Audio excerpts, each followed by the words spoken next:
Will shaving your face more frequently actually make your beard come in faster? All right, or will shaving make your beard thicker or fuller? Today we're going to talk about it. Along with hats, does wearing one actually increase your risk of going bald or losing your hair? We're going to discuss that as well, along with a bunch of other common grooming myths and wise tales to figure out what's actually true and what's complete bullshit. Being well groomed makes you gay. Caring about your appearance, gentlemen, it does not make you gay. You want to shave your legs, you want to shave your balls, you want to shave your taint, I don't care. It doesn't mean that you're anything less than awesome. Which brings me to the next myth, and that is only girls get manicures and pedicures. Gentlemen, the fact is your nails need to be straight on your hands and your feet. If they're gnarled, if they're bitten, if they're crusty, if they're thick, if they're calloused, if they're yellow or green, you gotta handle it. At least I would recommend doing something by yourself at home, right? Whether or not you're getting a manicure kit to take care of your nails on a regular basis, you gotta make sure the nails and the cuticles on your hand and your feet are sexy, because if they're not, you're nasty. Does shaving your face make your facial hair grow in faster? And the answer is no.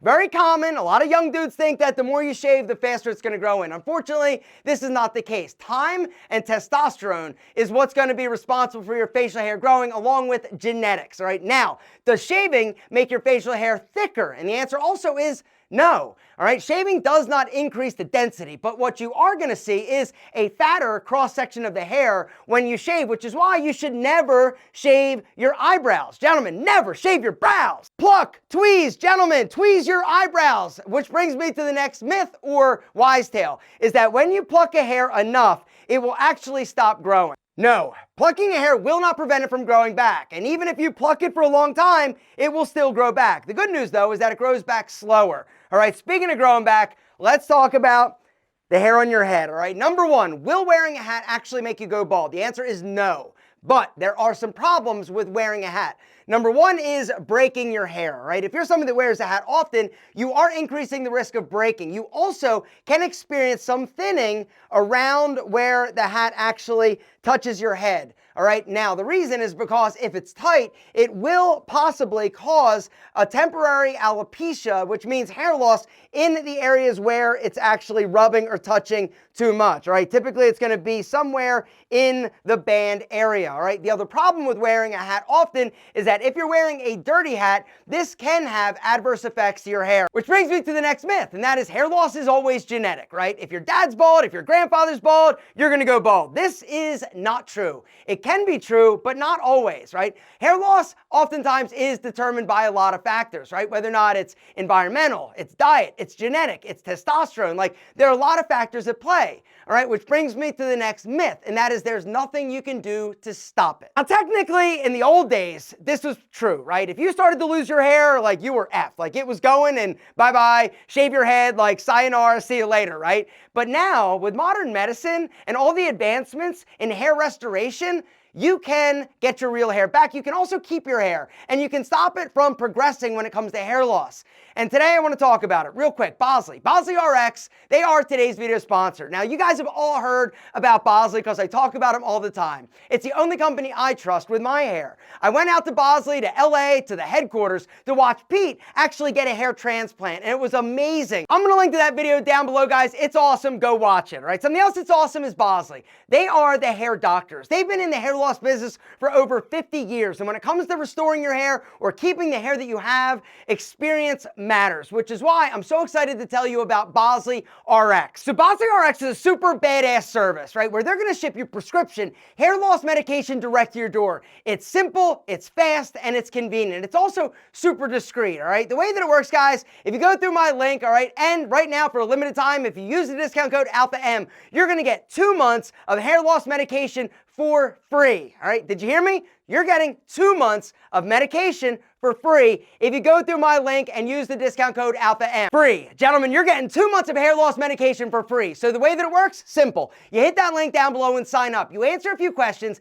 and then they've got different hair loss medication options for you depending on what you're looking for. In terms of the different hair loss medication options, guys, you've got minoxidil, which has been a game changer for a lot of dudes. You've got finasteride. You can get minoxidil and finasteride together, or you can also get this new compound that Bosley developed. It's a finasteride and minoxidil compound that's actually a topical. And guys, right now for a limited time, if you go through my link down below and use the discount code ALPHAM, they're gonna give you 2 months of the hair loss medication for free. Did you hear that? you're getting 2 months of medication for free. It's a huge hair loss no-brainer. Honestly, in my opinion, BosleyRx is a no-brainer. If you're somebody that doesn't want to lose your hair or you want to get your real hair back, you can do it, but it takes you taking action. Stop waiting, stop ignoring it, stop doing this 10 times a day and counting the hairs. I know, right? I know. Gentlemen, here's the deal. Do not wait, take control and get your real hair back. Hit the link down below. Use the discount code ALPHAM to get 2 months of prescription hair loss medication for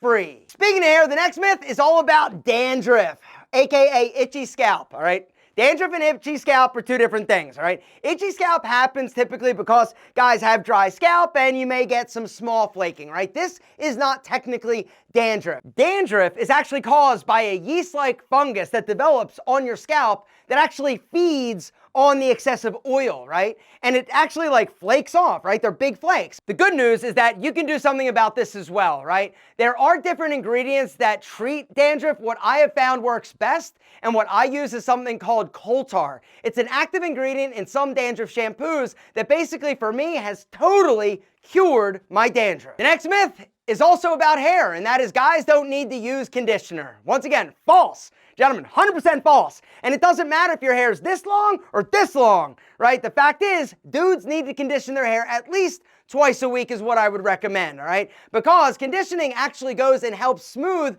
the hair cuticle and shaft, making it healthier, softer, sexier, and less prone to breakage and being damaged. Speaking of washing, let's talk about your face, all right? Number one, all right, using a bar of soap on your face is good enough for washing. Wrong, gentlemen, here's the deal. The skin on your face is very different than the skin on your body. The skin on your body is thicker, it's not as delicate. And so your face, you gotta use something that's a little bit softer, less aggressive. You gotta use a product that is actually designed for the soft, sexy skin on your face. Petroleum jelly is one of my favorite grooming products, right? It works amazing for keeping your lips super sexy. You can use it as a topical to actually lock in your moisturizers after you apply them. And the other cool thing is that you will not break out from this, right? It's super affordable. It's also great for actually making your skin soft, sexy, supple. It also works amazingly well as a topical in terms of a pulse point precursor. If you want your fragrance to project, last longer, and be sexier, gentlemen, apply a small dab of Vaseline on top of your pulse point and then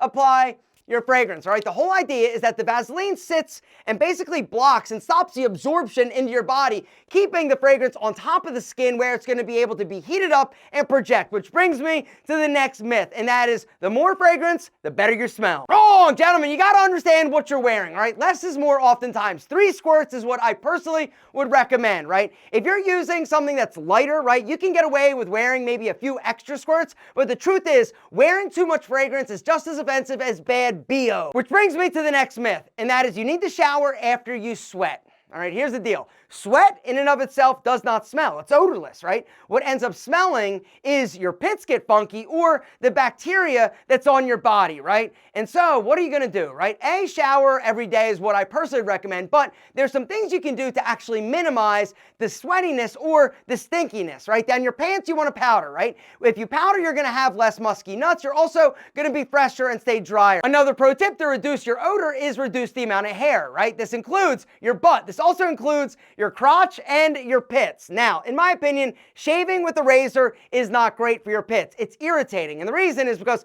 most standard razors nowadays have a lot of blades, which brings me to another myth. The more blades, the better. Wrong! The more blades, the more chance you're gonna have for ingrown hairs, razor burn, razor bumps, and blemishes, because every blade is basically a separate pass over your skin, all right? And so when you're using one of these cartridge razors that has like 18 blades, right? It's like 18 passes over your skin, all right? Instead, what I'd recommend, if you are somebody that has sensitive skin, use some type of single blade, whether or not it's a single blade safety razor or some of the other options out there. It's gonna be more comfortable and you're still gonna get a close shave, which brings me to the next myth. Always go against the grain. Guys, here's the deal. In my opinion, the first pass should always be with the grain to remove the bulk of the hair. And then afterwards, if you want to go a little bit smoother, you can go against, but you really should pay attention to the way that the hair grows. In my opinion, with the grain is better. Which brings me to the next myth.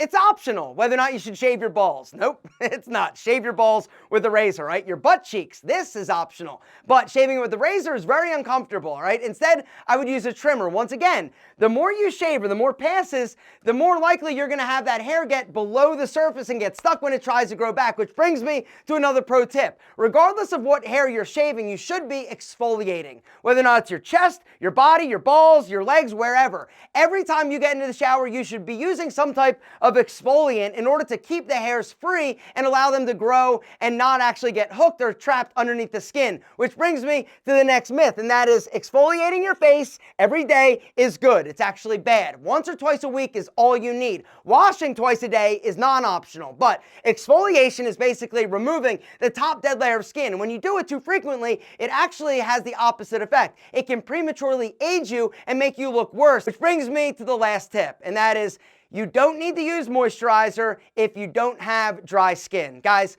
moisturizer, this is something that every single dude needs to use, right? Every day with an SPF of 20, which brings me to a bonus myth, and that is you only need SPF when you go out to the beach or a pool. All day, the sun is like pounding down and beating up your face, even if you're sitting in your car, through the window. Gentlemen, it happens, and the way that you protect it is by using an SPF every single day before you use the house. This is non-optional.